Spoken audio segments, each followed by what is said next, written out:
"Sir, you can't just give up your seat like that," the flight attendant whispered, her voice tight with protocol and disbelief, but the man only offered a small, steady smile and said, "Someone needs it more than I do." A few rows back, a woman sat hunched in her seat, her breathing shallow, one hand pressed gently against her stomach as if holding herself together while the soft hum of the aircraft engines filled the cabin like distant thunder. Passengers glanced, then looked away. A businessman adjusted his noise-canceling headphones. A couple across the aisle muttered about delays. No one moved. No one asked. Except him. Daniel Brooks stood there in worn jeans and a plain gray hoodie. The kind of man people saw but never really noticed. The kind who blended into the background of every crowded place like he had trained himself to disappear. "Ma'am," he said quietly, crouching just enough to meet her eye level without crowding her space. "Are you okay?" She looked up slowly, surprised not by the question, but by the tone, gentle, unassuming, with no trace of impatience. "I'll be fine," she replied, though her voice betrayed her, thin and strained. Daniel didn't argue. He didn't push. He simply nodded once, then turned to the flight attendant. "She can take my seat," he said. "It's closer to the front. More room." The attendant blinked. "Sir, that's a premium seat." Daniel shrugged lightly. "It's just a seat." A few nearby passengers exchanged glances, some curious, some skeptical, one even scoffing under his breath as if kindness required an explanation. The woman hesitated. "I can't take that," she said, her eyes narrowing slightly, as if trying to understand what he wanted in return. Daniel shook his head. "You're not taking anything," he replied. "I'm just moving." Silence lingered for a moment, thin and uncertain, like the cabin itself was holding its breath. Then slowly she stood, guided by the attendant, and moved toward the front. Daniel stepped aside without ceremony, slipping into the narrow aisle space like he had done this 100 times before, like giving something up was simply part of who he was. He didn't ask her name. He didn't offer his. As the plane climbed higher, cutting through layers of gray cloud into clear blue sky, Daniel settled into a smaller seat near the back, knees pressed tight, shoulders slightly hunched, completely at ease in discomfort. Around him, conversations resumed, screens flickered back to life, and the moment faded into the routine rhythm of a cross-country flight. But up front, the woman sat in silence, her fingers resting lightly on the armrest, her gaze distant yet anchored by something she couldn't quite explain. She had met powerful men, wealthy men, men who negotiated in millions and spoke in rehearsed confidence, but none of them had ever looked at her the way that man did. Like she was simply a person in need, nothing more, nothing less. And somewhere between 30,000 feet and a sky that stretched endlessly beyond the window, a quiet shift began, the kind that doesn't announce itself, the kind that doesn't demand attention, but the kind that changes everything long before anyone realizes it has already begun. If you're enjoying this story, please subscribe and turn on the notification bell. It really helps the channel and means a lot to us. Now let's go on. Daniel Brooks had learned a long time ago that comfort was a luxury, not a requirement, and as the plane leveled out at cruising altitude, he adjusted his position with quiet patience, folding his long legs just enough to fit into the cramped space as if it were second nature, because in many ways it was. The man beside him barely glanced up, too absorbed in a glowing laptop screen filled with spreadsheets and numbers that probably meant more to him than the people around him, and Daniel did not mind. He preferred it that way. Invisible meant uncomplicated. Invisible meant no expectations. He reached into his worn canvas bag and pulled out a small, slightly creased drawing. The edges softened from being handled too often, and for a brief moment, the corners of his mouth lifted. It was a picture of a castle drawn in bright crayon colors, uneven but full of imagination, with a small stick figure holding hands with a taller one beneath a sky filled with oversized stars. "Do not forget, Daddy," the note at the bottom read in careful handwriting. "You promised we would go see it for real." He exhaled slowly, his thumb brushing over the paper as if grounding himself in something steady, something that did not shift like the world often did. For years of saving, of skipping small comforts, of saying no to things he once thought he needed, all for one promise to a little girl who believed in magic without hesitation. That was the kind of wealth Daniel understood. Not numbers on a screen. Not titles. Just moments that mattered enough to fight for quietly. A sudden chime echoed through the cabin, followed by the soft voice of the captain updating passengers about a slight change in wind patterns, and the plane gave a gentle, almost unnoticeable sway, the kind that made some people grip their armrests a little tighter. Daniel did not react. He had been through worse storms than a little turbulence. A flight attendant passed by, offering drinks, her eyes briefly pausing on him with a look that lingered somewhere between curiosity and quiet respect, as if she was still trying to understand why someone would give up comfort so easily. "Water is fine," he said simply, accepting the small plastic cup with a nod. "No extras. No requests. Just enough." Up front, the woman he had helped sat still, but her world had shifted in a way she could not yet explain. Charlotte Whitmore was not used to silence that came without intention. In her world, silence was strategic, calculated, often bought at a high price. But this was different. This silence felt earned. She glanced down at her hands, then toward the aisle, as if expecting him to appear again, as if something unfinished was quietly calling her attention. "Who was he?" she asked softly, almost to herself, though the attendant standing nearby heard it. "Just a passenger," the attendant replied, though her tone suggested she knew that was not entirely true. Charlotte leaned back slowly, her eyes drifting toward the window where endless clouds stretched like an ocean of white beneath them, and for the first time in a very long while, she felt something unfamiliar settle in her chest. Not pressure. Not responsibility. Something lighter. Something quieter. Somewhere behind them, a man who had nothing to gain had given without hesitation, and somehow, that mattered more than anything waiting for her on the ground. And as the plane continued its path across the American sky, one person remained completely unaware that a single quiet decision had just placed him at the center of a story far bigger than his own.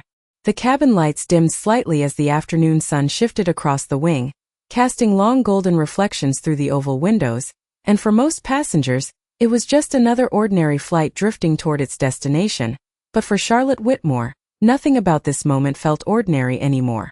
She adjusted the thin blanket across her lap, her movements slow, measured, as if she were buying time to understand something that refused to be explained by logic alone. "Ma'am, can I bring you anything else?" the flight attendant asked gently, her tone softer now, almost respectful in a way that had nothing to do with rank or status. Charlotte hesitated, her fingers lightly tracing the edge of the armrest.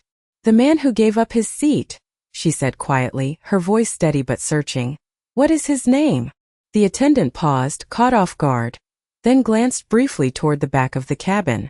"I am not sure," she admitted. He did not say much. Charlotte frowned slightly, not in frustration but in disbelief. In her world, everyone introduced themselves. Everyone made sure they were known. Titles were exchanged like currency. And yet, this man had offered something of value and left nothing behind, not even a name. That unsettled her more than she expected. A few rows ahead, a well-dressed executive leaned into the aisle, lowering his voice just enough to sound polite. "If you needed assistance, I would have been happy to help," he said, his smile polished, practiced. Charlotte turned her head slowly, her expression calm but distant. "I did not need assistance," she replied. "I needed kindness." The man blinked, his smile faltering for just a second before he leaned back into his seat, the conversation ending as quickly as it had begun. The cabin returned to its quiet rhythm, but Charlotte's attention did not. She found herself looking down the aisle again, as if distance could somehow be closed by will alone, as if she might catch a glimpse of the man who had disrupted the carefully ordered world she lived in. Back in row 32, Daniel folded the drawing carefully and slipped it back into his bag, his movements deliberate, almost ritualistic, like he was placing something sacred out of sight but not out of reach. The man beside him shifted, finally closing his laptop with a soft click. "Long flight," he muttered, stretching his arms slightly. Daniel nodded. "Yes, sir." "You traveling for work?" the man asked, more out of habit than interest. Daniel considered the question for a moment. "Something like that," he said, his voice calm, unembellished. The man chuckled lightly. "Aren't we all?" He did not ask anything further, and Daniel did not offer more. That was the rhythm he understood. Say what is needed. Leave the rest. A soft announcement echoed overhead, informing passengers they would begin their descent in approximately 20 minutes, and a subtle shift moved through the cabin as people straightened in their seats, gathered belongings, prepared to return to whatever lives were waiting for them on the ground. Daniel reached into his pocket and pulled out a small, folded receipt, scanning it briefly before tucking it away again, his brow tightening just slightly as if calculating something only he could see. Rent, groceries, school supplies. The numbers did not always add up easily, but they always found a way because they had to. Up front, Charlotte closed her eyes for a brief moment, not to rest but to listen to the quiet hum, to her own thoughts, to the unfamiliar weight of a question that refused to leave. Who gives something away and asks for nothing in return? The answer, she realized, was not something she could buy, not something she could command, and as the plane began its slow descent through layers of cloud, one truth settled deeper than the rest. Somewhere on this aircraft was a man who did not fit into her world, and yet somehow, he had already changed it. The landing gear lowered with a deep mechanical hum that vibrated gently beneath the cabin floor, and as the aircraft descended through the final layer of clouds, the city below came into view, a sprawling grid of highways, rooftops, and moving lights that promised noise, urgency, and lives already in motion. Ladies and gentlemen, we will be on the ground shortly, the captain's voice echoed, calm and practiced, and around the cabin seatbelts clicked into place, tray tables folded, conversations paused mid-sentence as everyone prepared to return to their own worlds.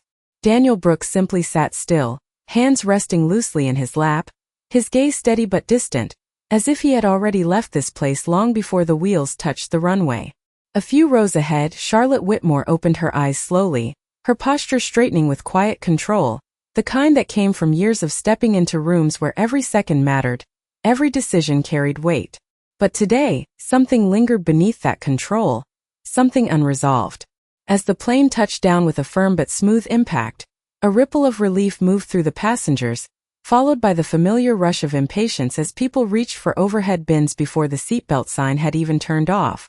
"We should remain seated," the attendant reminded firmly, but the subtle tension of urgency had already filled the aisle. Daniel did not move. He waited. Always waited. When the sign finally chimed off, the aisle filled quickly, bodies shifting, voices overlapping, the choreography of departure unfolding in practiced chaos. Daniel stood only when there was space, lifting his small bag from beneath the seat with care, making sure not to bump the person beside him. "Take care," the man muttered without looking up, already focused on his phone. "You too," Daniel replied quietly, his voice calm, unhurried. Up front, Charlotte remained seated even as the rows ahead began to empty. Her eyes moved again toward the aisle, searching, measuring, waiting for a glimpse that never came. "Ma'am, your car is waiting," the attendant said softly, leaning closer now, her tone shifting into something more formal, more aware. Charlotte nodded once but did not stand. Not yet. Something in her resisted the routine, the expected sequence of exit, greeting, schedule. She was not thinking about meetings or reports or the line of executives waiting to brief her. She was thinking about a man who had walked away without leaving a trace. Back in the aisle, Daniel stepped forward with the flow, one row at a time, never pushing, never rushing, moving with a kind of quiet discipline that went unnoticed by most. A woman ahead struggled briefly with an overstuffed bag, and before she could ask, Daniel steadied it for her, lifting it just enough to ease the strain. "Thank you," she said, surprised. He nodded once. No more. No less. As the line advanced, the exit door came into view, bright with daylight, the outside air already visible beyond it. Daniel stepped through without hesitation, without turning back, disappearing into the steady stream of travelers merging into the terminal beyond. No announcement. No recognition. Just gone. Moments later, Charlotte finally stood, her movements precise but quicker now, her eyes scanning the thinning aisle as she stepped forward. "Excuse me," she said to the attendant near the door, her voice controlled but urgent beneath the surface. "The man who gave up his seat, where did he go?" The attendant glanced toward the jet bridge, then back at her. "He left with the others," she said. "I did not catch him." Charlotte paused just for a second, the world around her continuing to move while something inside her stilled completely.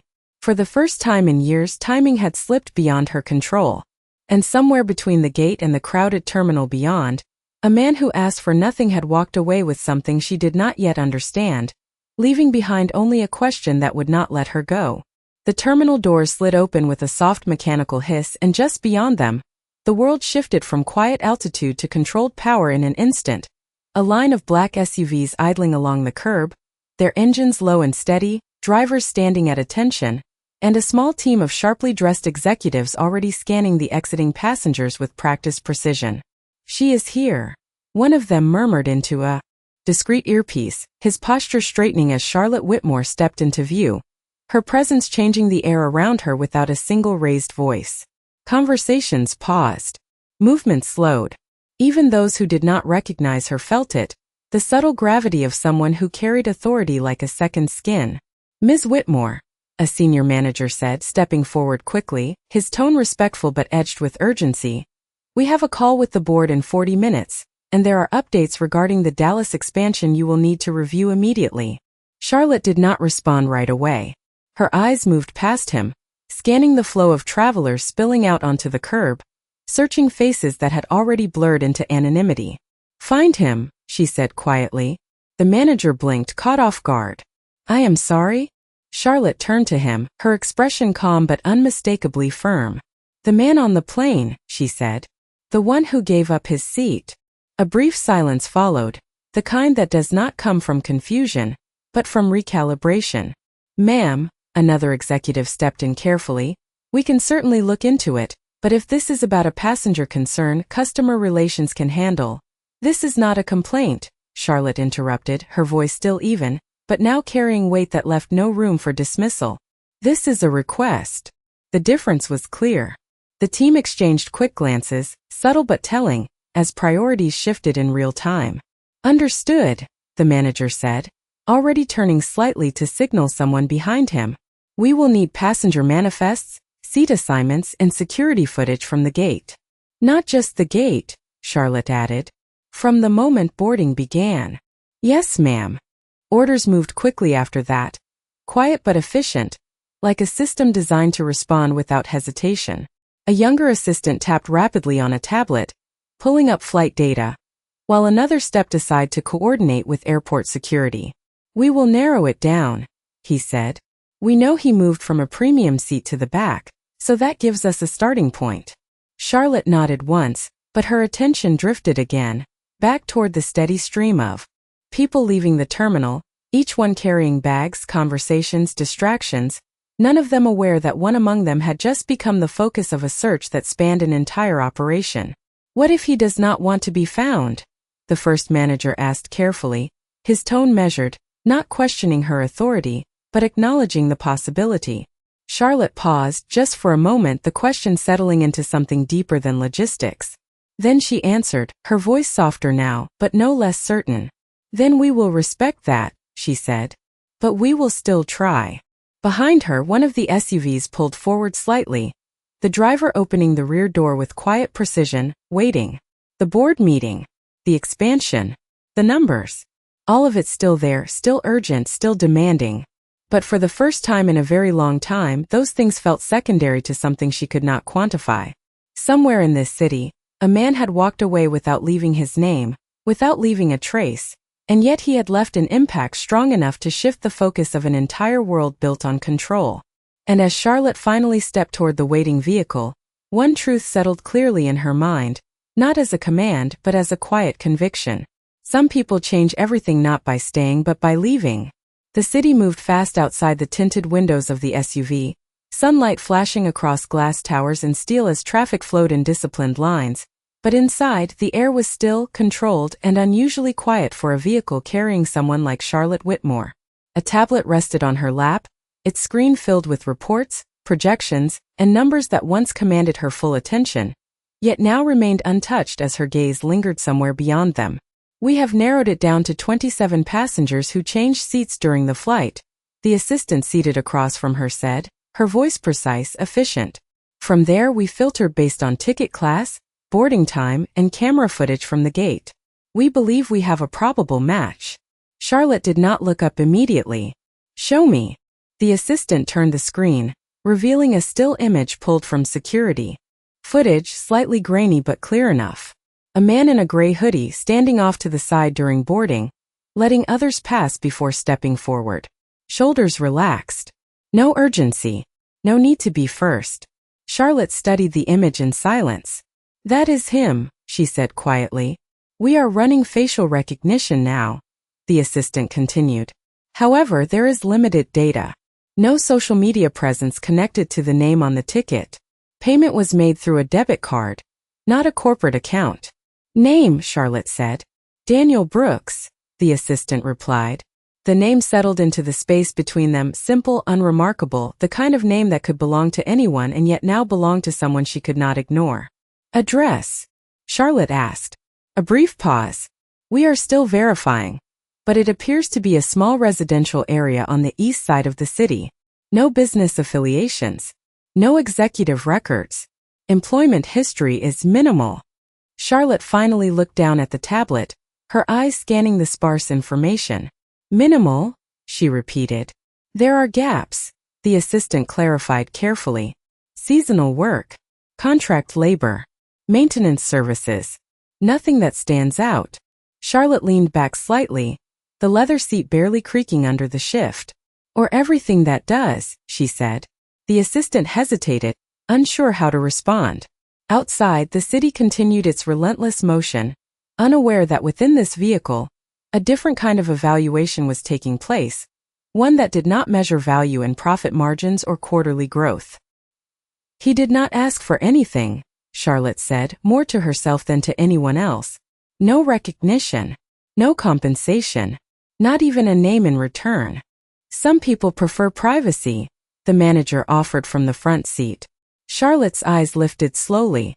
No, she said, her voice calm but certain. Some people expect something, even if it is just acknowledgement. She glanced back at the image again. He did not. Silence followed, not uncomfortable but thoughtful, as if the usual rules no longer applied. The assistant cleared her throat gently. We can arrange a meeting, she said. Discreet. Respectful. At your convenience. Charlotte considered that, her gaze drifting once more to the passing skyline, reflections sliding across the glass like fleeting thoughts. Not yet, she said. I want to understand who he is before I decide how to approach him.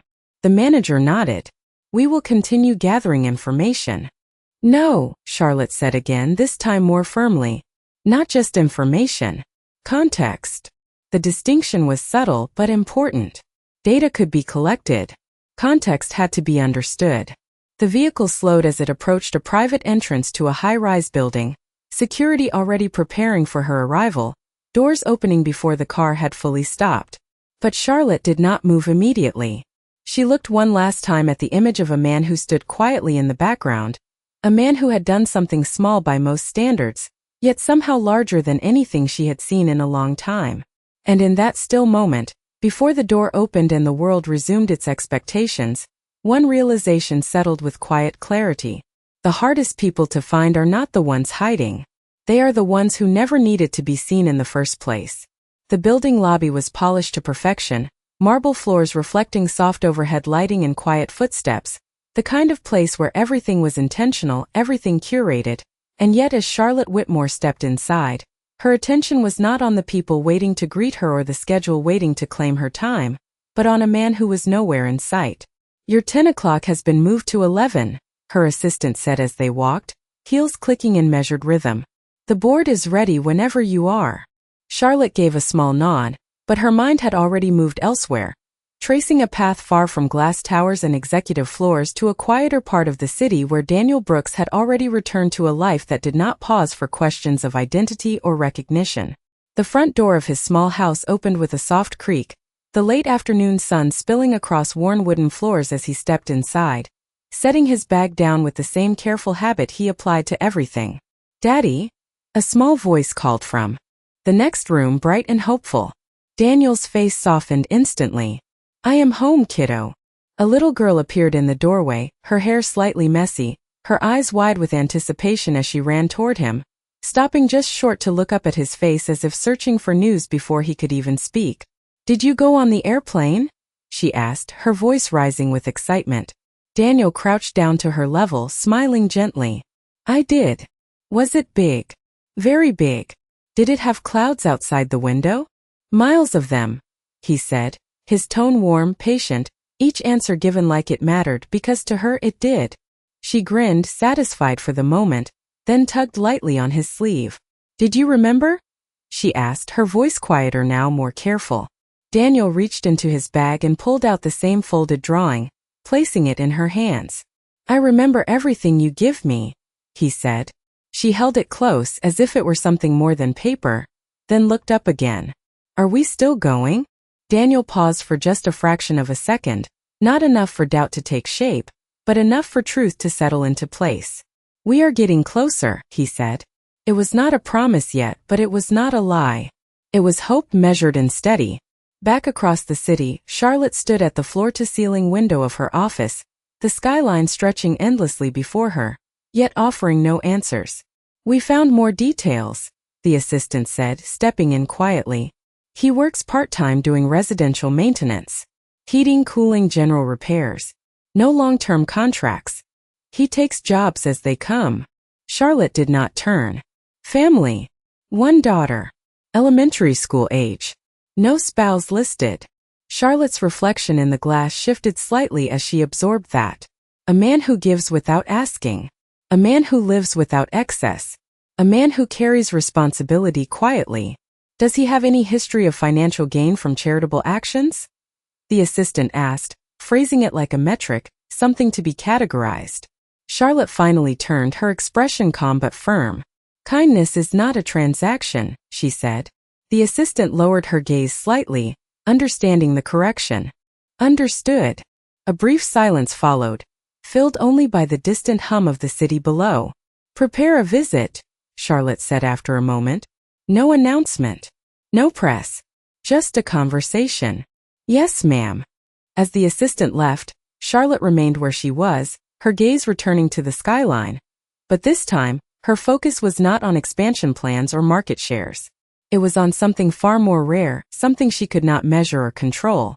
Somewhere in this city, a man was helping his daughter believe in a promise he had not yet fully secured, and he was doing it without knowing that someone powerful was now searching for him, not to change who he was, but to understand why he never needed to. The morning air carried a quiet chill as Charlotte Whitmore stepped out of the car, far from glass towers and polished boardrooms, into a neighborhood where the sidewalks were cracked just enough to show their age and the houses stood close together like they had learned to endure side by side. There were no cameras, no announcements, no one waiting to greet her. Only the distant sound of a lawn mower and the soft rhythm of life moving at its own pace. This is the address, her assistant said gently, though Charlotte had already stepped forward, her eyes fixed on the small house ahead, paint slightly faded, porch light still on from the night before. She did not respond. She did not need confirmation. Something about the place felt honest, unguarded, the kind of place where nothing was hidden because there was nothing to prove. We can schedule something more formal, the assistant offered quietly, unsure if this unscripted approach fit the world Charlotte usually controlled so precisely. Charlotte shook her head once. No, she said. If I arrive like the rest of my life, he will disappear again. The assistant fell silent, understanding. Charlotte stepped onto the walkway, each step slower than the last, not from hesitation, but from awareness, as if she were crossing into a space that required something different from her, something less rehearsed. At that same moment inside the house, Daniel Brooks knelt beside an old air conditioning unit, tools laid out neatly on the ground, his movements steady as he tightened a connection with careful precision. Hold the flashlight right there, he said without looking up. I am holding it, his daughter replied, her small hands gripping the light with serious determination, her brow slightly furrowed like this was the most important job she had ever been given. You are doing great, Daniel said, his voice calm, encouraging, the kind that built confidence without making it a performance. The hum of the unit shifted slightly, then steadied, a quiet success measured not in applause but in function. Is it fixed? She asked, leaning closer. It is getting there, he said, offering a small smile. Outside, Charlotte reached the front door and paused, her hand hovering just inches from the wood. For the first time in years she felt something unfamiliar. Not uncertainty, but respect for a moment that could not be rushed or controlled. She knocked, soft but clear, the sound echoing lightly through the quiet street. Inside, Daniel looked up, surprised, his hand still resting on the unit as he listened. "Did you hear that?" his daughter asked. He nodded slowly, standing and wiping his hands on a cloth before walking toward the door. Each step was unhurried, the same rhythm he carried into everything he did. He opened the door without expectation, and for a brief second, neither of them spoke. Charlotte stood there, not as a figure of power, not as someone followed by schedules and decisions, but simply as a woman who had come looking for an answer she could not find anywhere else. Daniel's expression did not change. No recognition, no surprise, just calm presence. "Can I help you?" he asked, his voice steady, respectful, the same tone he had used on the plane, unchanged by circumstance. Charlotte held his gaze, her own softening in a way few had ever seen. "You already did," she said quietly. And in that still moment, with no cameras, no audience, no expectations, something far more powerful than recognition settled between them, the kind that does not need to be announced because it is understood in silence. Daniel stood there for a moment, the quiet stretching just long enough to feel real, not awkward, not forced, just present, as if both of them understood that whatever this moment was, it could not be rushed.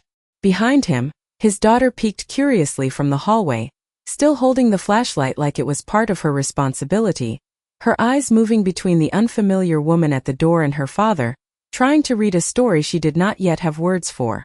"Daddy, who is it?" she asked softly. Daniel glanced back briefly, then returned his attention to Charlotte. "Someone I met on a flight," he said simply. No titles, no explanations, just truth in its smallest form. Charlotte took a small step forward, not crossing the threshold, but closing the distance just enough to speak without formality. "I have been looking for you," she said. Daniel's expression remained calm, unchanged by the weight those words might have carried for someone else. "You did not need to," he replied gently. "It was just a seat." Charlotte shook her head slightly, a faint smile forming, not of amusement but of recognition. "It was not just a seat," she said. "It was a choice." The words settled between them, quiet but clear. Daniel did not argue. He simply listened the same way he had listened on the plane, without interruption, without assumption. Charlotte glanced past him for a moment, noticing the small details inside the home. The worn edges, the careful order, the presence of effort rather than excess. "You have a daughter," she said, her voice softening further. Daniel nodded. "I do." "She is lucky," Charlotte said. Daniel's eyes shifted briefly toward the hallway where the little girl now stood more openly, her curiosity stronger than her hesitation. "I think I am the lucky one," he replied. There was no pride in the statement, only sincerity. Charlotte let that sink in, the simplicity of it carrying more weight than any achievement she had ever reviewed on paper. "There is something I would like to offer," she began, choosing her words carefully now, not as a transaction, not as a gesture of power, but as something that needed to be understood correctly. Daniel raised a hand slightly, not dismissing her, but pausing the moment with quiet respect. "If it is about money," he said, "you do not owe me anything." Charlotte met his gaze, steady and clear. "I know," she said. "That is why I am here." A brief silence followed, deeper this time, as if both of them were stepping into a space where intention mattered more than outcome. "Your daughter," Charlotte continued. "She drew a castle." Daniel's eyes flickered with recognition, just for a second. "She did." "You promised her something," Charlotte said. "I heard enough to understand that." Daniel exhaled slowly, not embarrassed, not defensive, just aware. "I am working on it," he said. Charlotte nodded once. "I am not here to replace that promise," she said. "I am here to make sure it has a chance." Daniel studied her now, not her clothes, not her presence, but her intent, measuring something deeper than words. "Why?" he asked simply. Charlotte did not hesitate. "Because you did something for me without knowing who I was," she said. "And for the first time in a very long time, I realized that who I am does not matter as much as how I choose to respond." The air stilled again, but this time it carried understanding. Daniel looked back toward his daughter, who stood quietly, listening without fully grasping the meaning, but feeling its importance. Then he turned back to Charlotte. "If you help," he said slowly, "it has to be for her, not for me." Charlotte's expression softened in a way that no boardroom had ever seen. "It always was," she replied. And in that moment, something settled that did not need applause, did not need recognition, only truth. A man who gave without asking, and a woman who finally understood why that mattered, standing in a small doorway where the world did not need to speak, because for once it had learned to listen. In a world filled with noise and expectations, this is one of those touching stories that reminds us what quiet dignity truly means. When a struggling single father offers a simple act of kindness on a plane, he never expects it to change anything. Yet his selfless gesture leaves a lasting impression on a powerful female CEO who cannot forget him. This journey unfolds as one of the most touching stories about grace, respect, and second chances, where the contrast between humility and power creates a deeply emotional connection. As the female CEO searches for the man who asked for nothing, this becomes one of those touching stories that highlight how true character is revealed in silence, not status. When their paths cross again, the meaning behind kindness becomes undeniable, turning their encounter into one of the most unforgettable touching stories that resonates with audiences who believe in goodness. This is more than a moment, it is one of those touching stories that proves the strongest impact comes from those who never seek recognition. If you think this story is over, it's not. Subscribe. There's more to come.